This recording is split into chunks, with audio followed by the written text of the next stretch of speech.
as I've mentioned to you before, each of the three aspects of experience, so the things you know, the things you don't know, and the fact of yourself, have a very ambivalent underlying structure, both positive and negative, so that the things you don't know are interesting and compelling and the sources of new information, but also the source of the things that undermine you both physically and mentally.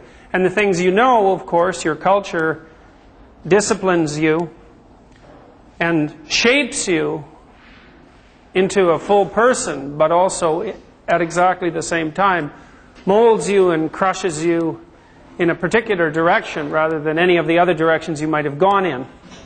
And then finally, with regards to the individual, we spent a substantial amount of time discussing the individual's capacity to make order out of chaos, and sometimes to make chaos out of order in the service of a higher order. And that's all to the good. But just like culture and nature have their negative aspects, so do the individual. And I think, personally, this is where Christian mythology, in particular, comes into its own. I think of all the major religions, Christianity has the most thoroughly developed, what you might describe as formal model of evil. And that model isn't part of the canonical writings of Christianity, say, encapsulated in the Bible, but part of the cloud of sort of natural mythology and storytelling that surrounds the canonical writings. So you could say that although Christianity and Buddhism have spent a substantial amount of time developing up a representation of the hero, Christianity in particular has also spent a substantial amount of time developing a formal portrait of the figure that stands in opposition to the hero. And I think the most appropriate term for that figure, who takes multiple forms in mythology, is the adversary, because the adversarial spirit is a spirit that stands in opposition to everything. Stands in opposition to nature, stands in opposition to culture, and most specifically stands in opposition to that aspect of the human being that's both exploratory and creative.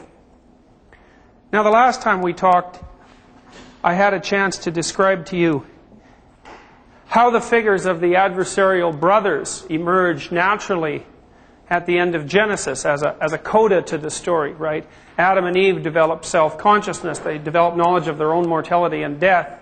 And as the primordial parents of humanity, their first children take the form of the hostile brothers, which is to say that if you're the child of nature and the child of culture, the sort of ultimate parents, then as an individual you take two forms, a positive form and a negative form. And the negative form is characterized in many ways by a kind of absolute hatred of the good, hatred of the positive form.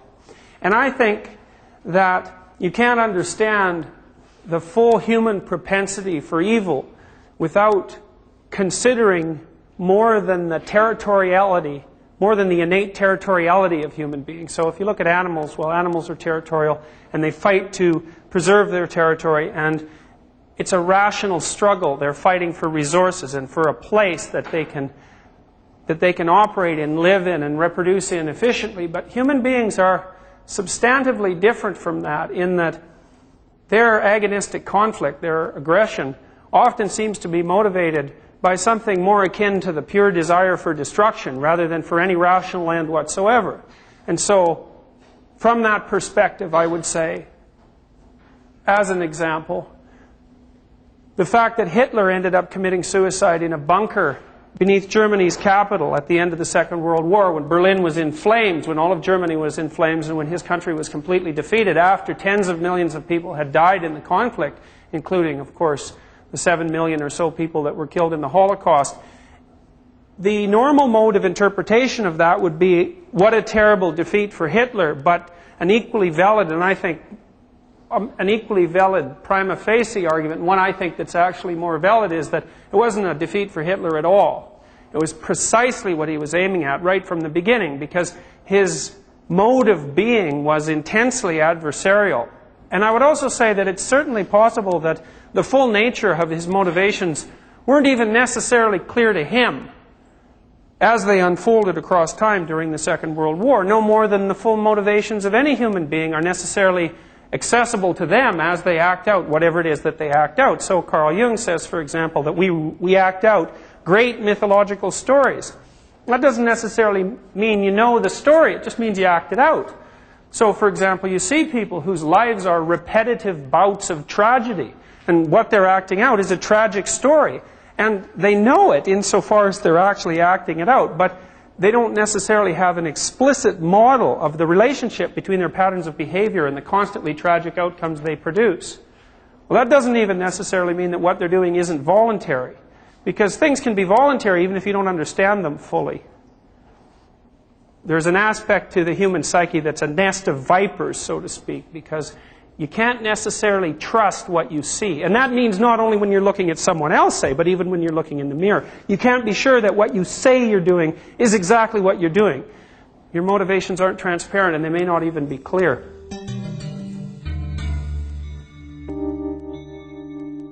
So I suppose the idea that lurks behind this formalization is that freedom of choice is such a good that one of its subsidiary necessities, which is that there has to be a polar distinction between good and evil, is worth having. Freedom is so important that it justifies the distinction between good and evil. And I think that's a reasonable way to presume. It's reasonable to presume that that's the manner in which experience is actually structured. And there's complex reasons for that. One would be that under the most optimal circumstances, which is something we'll talk about as this proceeds to a close, that means in a sense you can have your cake and eat it too, which means the potential existence of good and evil allows for freedom of choice. And then if the choice is always towards the good, then you have the benefits of freedom of choice plus the benefits of the good. The only price you have to pay is the constant possibility of evil. It's very much like the structure of Christianity. So you have the highest God whose highest son is Christ, but you have the figure of Satan lurking in the background, who's also got a filial relationship with the highest God. It makes for a confusing kind of theology, because in many situations, of course, Christ is identified specifically with God the Father, but Satan always lurks in the background, and his existential status is indeterminate, because since God is everything, then it's very difficult to make the case that the evil spirit isn't a derivative of God. It's not an easy thing to get straightened out rationally. And I think Milton in Paradise Lost makes a very good attempt to explain exactly what this might mean, how there could be an overarching transcendent power, and there could be two subordinate elements to that, one evil and one good, without destroying the idea that God as such is good, and without eradicating the reality of evil. A very, very complex argument to make. Now, the notion of evil is also a very, very complex idea. So if you look at arguments that support atheism, and I've mentioned some of these, like Ivan's argument in the Brothers Karamazov, where Ivan says, well, the world as such, experience as such, must be evil because it's predicated on the blood of innocence, the suffering of children. The fact that there's vast injustices in the world is indicative that there's no such thing as a good God. Or, to speak in less personified terms, is evidence that the structure of experience as such is untenable morally. It shouldn't be, because it's predicated on suffering. Jeffrey Burton Russell, who's written a whole series of books on the nature of evil, makes a very clear distinction between different categories of terrible events that I think help bring this into clarity. So imagine this. Imagine first that it's useful to make a distinction between tragedy and evil. Okay, now tragedy is when the bad befalls the good. An earthquake is tragic, or disease is tragic. Now it's easy to regard a disease or an earthquake as evil as well, but the problem with that is there doesn't seem to be any motivation to it. And so it's more reasonable to think something like, well, people are vulnerable. They have to be vulnerable in order to give existence a viewpoint. One of the consequences of their vulnerability is that they're susceptible to tragedy. Okay? If their vulnerability is a precondition for being, then the fact that they're susceptible to tragedy isn't necessarily an evil, it's just a consequence of their limitation. Then you say, well, what constitutes evil if you can't put earthquakes and diseases and so forth into that category? Well, then it seems to be something more dependent on choice. which is the argument that Iliad is making. Say, the world does all sorts of terrible things to people, but it's frequently the case that people act in such a way to make things worse rather than better, right? So if you look at the consequences of the rise to power of the Nazis, for example, it doesn't seem reasonable to put the Nazi concentration camp in the same category from an ethical perspective as the earthquake, right? Because the earthquake is an emergent consequence of the rules that govern physical existence, whereas the Nazi death camp is something that was planned. It didn't have to be. It seems to be an aspect of choice. And this seems to be the idea that's lurking underneath both this mythology and Eliade's comment on it. It's the mere fact that the world is terrible does not mean that it's evil. But then when you look at specifically human actions, there's this aspect of twisted choice that Fry also makes much of. He says if you look at the structure of human history and you try to explain why it has such a bloody and terrible course, it doesn't seem sufficient just to attribute it, say, to the conditions of existence or to ignorance. It seems more like there's a force behind it, so to speak, manifest, say, in every individual, that's actually aiming at the suffering instead of just allowing it to happen, or instead of not stepping in to stop it, but actually aiming at it.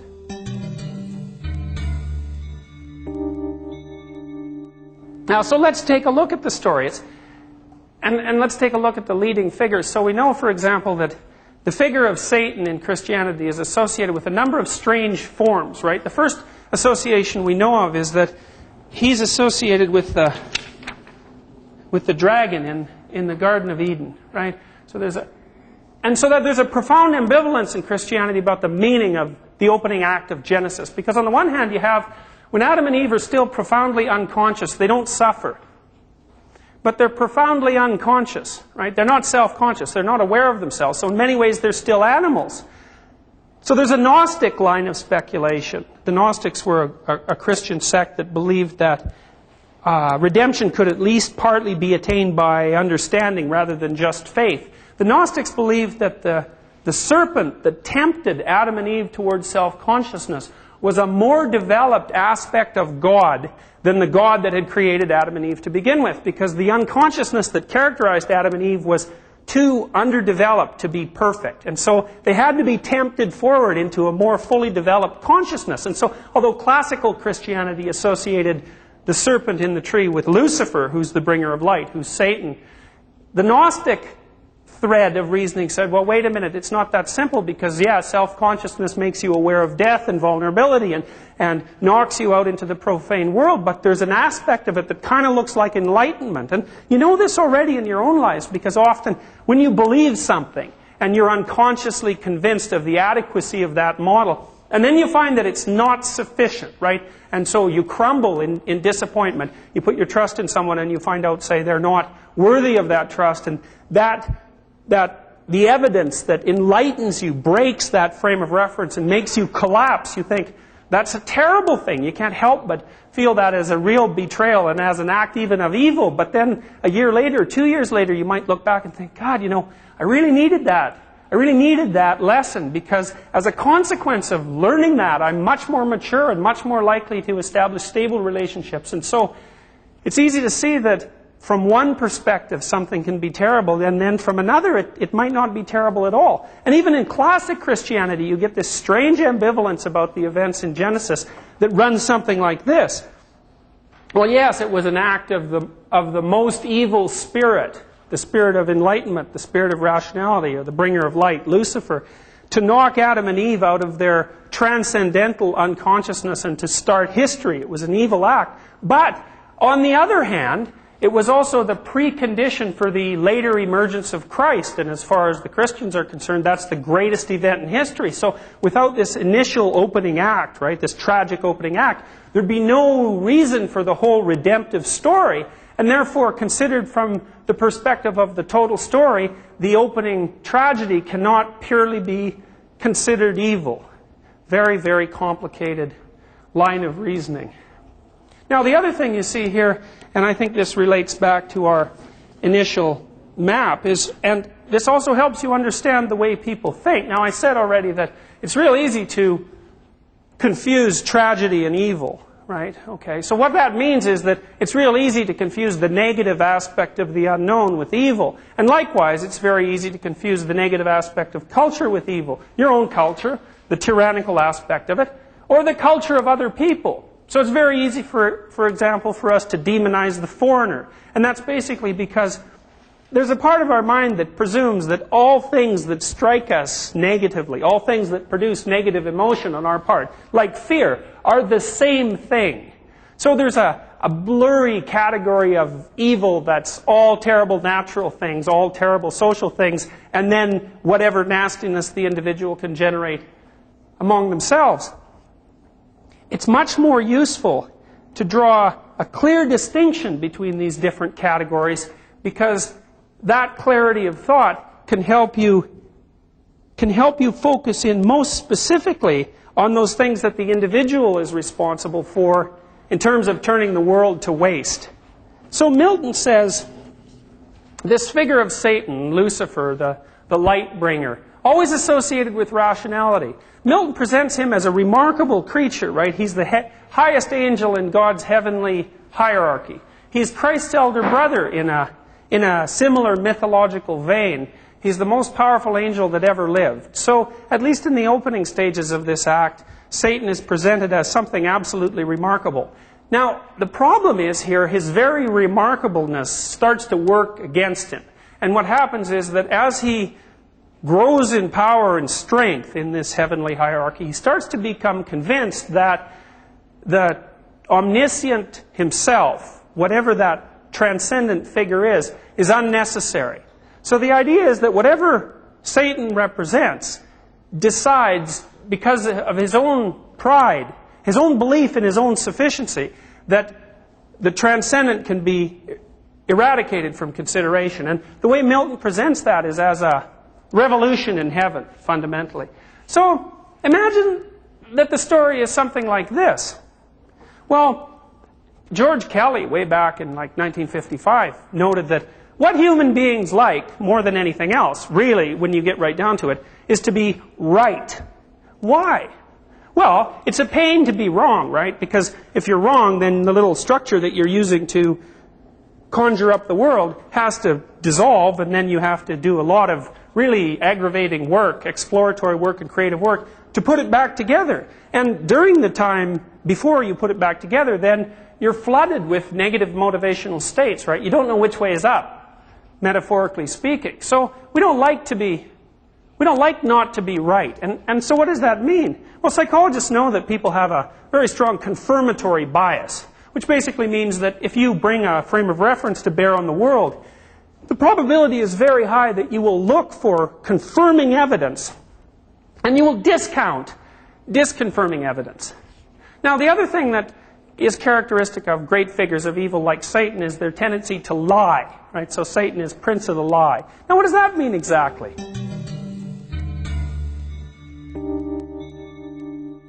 So, T.S. Eliot wrote this poem called The Cocktail Hour. He talks about this woman who goes in for psychiatric treatment, and the woman says to the psychiatrist, I'm telling you, I really, really hope there's something wrong with me, because I'm having a miserable time of it.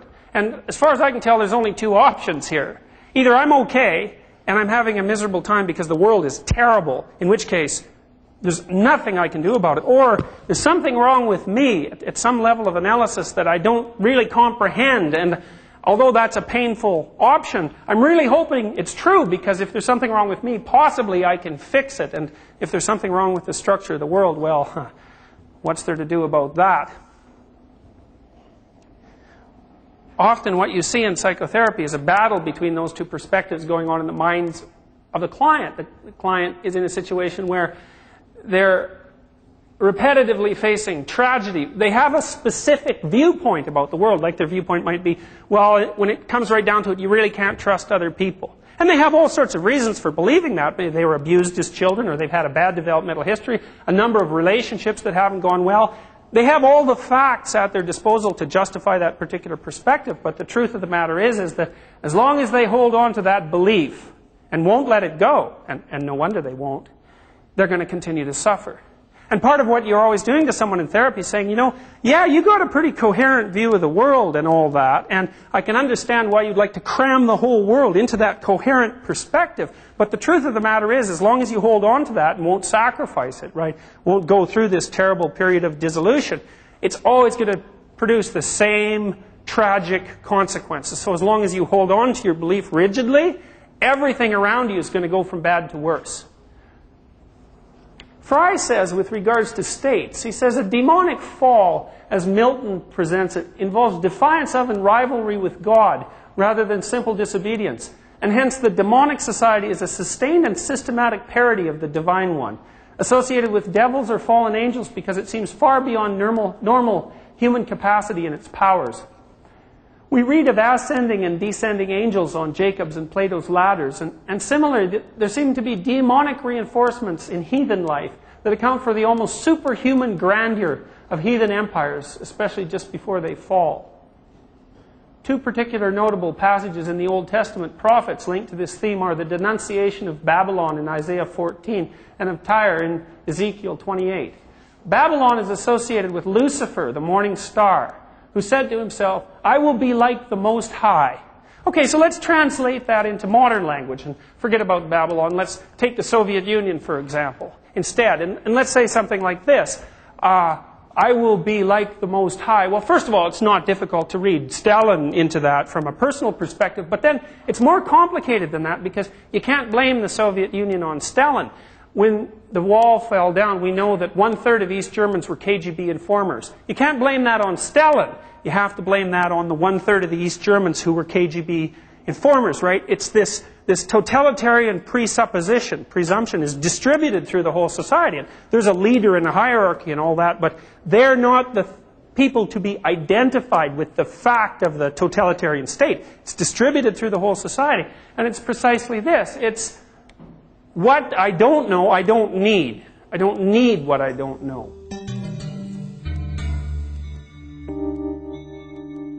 One of the things I really like about this sort of Christian metaphysical take on the problem of evil is that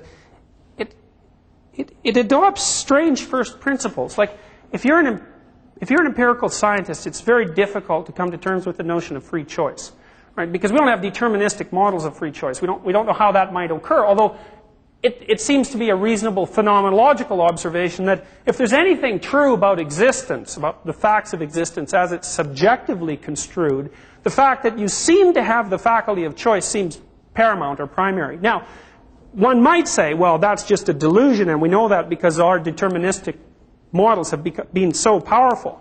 Or one might say, well, alternatively, we're going to presume the subjective experience to be true and say, well, our deterministic models just aren't sophisticated enough. And there's no real reason to choose between either of those on an a priori basis, right? They're perhaps equally plausible.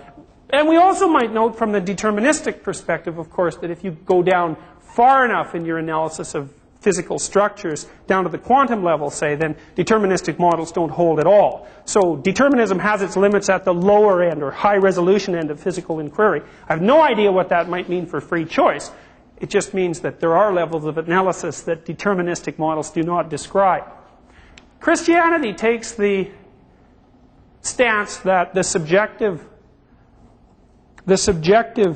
sense of freedom is accurate, and then tries to build the world from that point. Right? It presumes that's an axiomatic principle, and so you have God in Milton's Paradise Lost saying, with regards both to Lucifer and to human beings who are fallen, he says, so will fall he and his faithless progeny, speaking of human beings. Whose fault? Whose but his own? Ingrate. He had of me all he could have. I made him just and right, sufficient to have stood, though free to fall. And I like that. I think that makes a fair bit of sense to me. I started to understand this most particularly as a consequence of reading Carl Jung, because Jung has this really interesting notion, and I think it's tied to the idea in Genesis that as soon as Adam becomes self-conscious, he hides from God. So what if it was this? And we can take an evolutionary tack on this too. What if it was this? What if it was the case that if you never turned away from any phenomenological evidence, then you build a personality that would be strong enough to withstand tragedy? What if that was the case? So the idea here being, let's say you are the person who notes that his or her friends don't exactly trust trust him. What do? Well, to hide away, you just walk away. And then, of course, you never learn anything. But let's say, by contrast, you say, well, no. The first time you get any evidence that you're not 100% trusted, you say, look, I got this pang in my heart saying, the communication between you and I is not exactly straight. Now, something's going on here. Either you haven't got your frame of reference with regards to me right, or there's something wrong with the way I'm looking at the world. Those are the options. So let's have it out. You've got this attitude, and it's hurting me. Tell me what you have to say, and I'll tell you what I have to say, and we'll exchange this patterned information. And as a consequence, we're both going to walk away a little bit more well put together. So God says, yeah, you know, people get distorted and twisted and bent and warped, but that's their own problem fundamentally, because they have this capacity just to turn away. And as they turn away, they get weaker, and as they get weaker, the world gets worse around them because they can't deal with it and they keep making mistakes. And, well, that's a terrible consequence and all that, but if they just wouldn't turn away to begin with, then there'd be no problem. And there wouldn't be no problem because the world would stop being tragic, because the world's tragic, right? I mean, there you are, little and vulnerable, and, you know, things can roll right over you.